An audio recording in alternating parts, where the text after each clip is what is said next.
Okay, we're taking a look at the ammo collection, and what we're looking at now is the 38 Special. Real popular caliber. It's been around forever, it seems like, and everybody's pretty much shot it, I think. It's one of the ones a lot of people start out with, and a larger size revolver. It's about a 30 caliber. Okay, so to start out, we'll take a look at it compared to some other popular cartridges. We've got the 22 long rifle, we've got the 380, then we've got our 38 caliber, our 38 Special, then we've got its cousin, the 357 Magnum, then the 9mm, the 40 caliber, and then the 45. So again, to kind of get some scale here, it's, you know, the 22 again is dwarfed by the 38. It's much longer, it's much bigger in diameter. When we look at something like the 357, there's not a lot of difference there. It's just a bit hot. The 357 is just a bit longer. They're exactly the same diameter.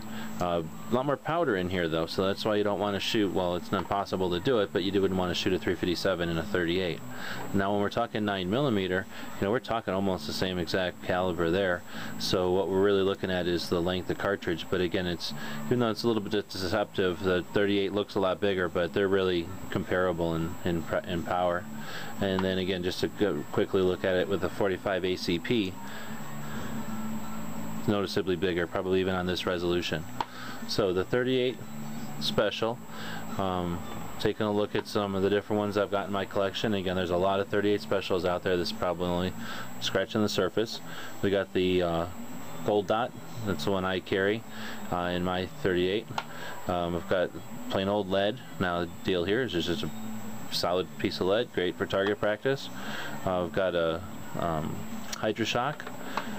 Got something that is kind of neat. I have no idea what it is anymore, but it's a real wide hollow point with some sort of a blue Teflon. Next to it is just a solid lead hollow point. Pretty aggressive hollow point there, but just no copper jacket on it. And then next to that, we've got a couple of shot shells. So basically little shotgun shells. I don't know if the quality is going to work on the video here, but these are plastic projectile with some shot in them. The only difference between the two here is one's got a shinier cartridge than the other one's got sort of a matte finish. We went ahead and pulled this plastic projectile out of the cartridge, and to get an idea how much shot is coming out of there. It's very dense, it's lead, but it's very small. It's much smaller than a BB.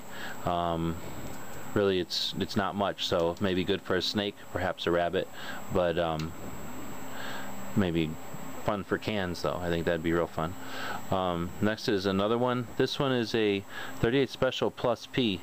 I suspect it's also a shot shell, but I haven't pulled it apart to take a look. Maybe we could try.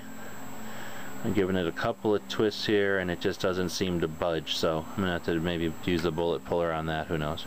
Next we got a conical shaped one, kind of an interesting one, I guess for hunting. Next is a snap cap. So the idea is if you got maybe a lever action, maybe an old single action revolver, and you want to just drop those hammers safely, you can drop it on the snap cap, which is nothing more than an inert piece of plastic with a spring in it, so that when the hammer hits, the firing pin hits, it's not going to damage the snap cap, and the snap cap is going to help prolong the life of your firing pin. Next up is a training ammo, is a training munition. I forget the actual name of it. I'll have it in the video notes. What it is just a primer that shoots out this projectile, which is sort of pre-cut, but not quite all the way cut, so it's weak. And then when it hits, it's got a blue sort of syrup in there that, well, I've been shot with it. It's actually not that bad. It's like getting shot with a BB gun, maybe even less. Maybe like getting shot with a powerful airsoft gun. Next, just there's a full wad cutter, which if you look at it from the side, it looks like it's just a brass case, but it's heavy because there's a big chunk of lead there. Definitely some powder in here. Real effective round, actually. What the wad cutter does also is make a real nice circle in target, just like using a hole punch. This is a 38 Smith & Wesson. It's a blank, I suppose. I'm trying for the life of me to figure out what you might use this for, but I think it might just be a blank. Basically a paper plug on the end there. I suspect maybe a little bit of powder. Then last up for the cartridges of different types here is a wax bullet. So this is a chunk of wax, a little more dense than a candle.